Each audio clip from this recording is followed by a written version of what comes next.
سب سے پہلے پل صراط پہ سے کون گزرے گا مفتی صاحب؟ سب سے پہلے پل صراط میں سے نیک لوگ گزریں گے جو اس پل صراط کے پل کو پار کر لیں گے، اور یہ اللہ تعالیٰ اپنا وعدہ پورا کریں گے کہ پل صراط کے پل کے اوپر سے ہر ایک کو گزرنا ہے، لیکن وہ لوگ گزر کر یہ دکھائیں گے کہ وہ گزر گئے۔ اور اس سے متعلق مجھے ایک حدیث یاد آ رہی ہے کہ پل صراط پہ گزرنے والے جو لوگ ہیں دنیا میں سبھی ہیں، لیکن دونوں کو یہاں دنیا میں پتہ چل جاتا ہے کہ ہم نے پل صراط کا پل پار کر لینا ہے یا رہ جانا ہے۔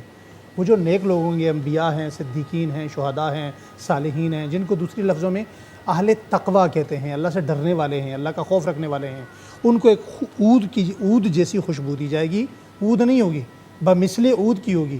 وہ اسے سونگھنے کے قریب کریں گے ناک کے تو انہیں پتہ ہی نہیں ہوگا وہ پار ہوں گے۔ اللہ سبحان اللہ۔ لیکن وہ لوگ جن کا تقویٰ ہے، تقویٰ ہو، جنہوں نے اس دنیا میں اپنی زندگی اللہ اور اس کے رسول کی تابعداری میں گزاری ہوگی۔ نماز عصر کے وقت کی قسم، انسان خسارے میں، خسارے میں، جن میں 4 خوبیاں وہ بچے ہوئے ہیں بس خسارے سے۔ مگر وہ لوگ جو ایمان لائے، اچھے کام اعمال کیے، صالحہ کیے۔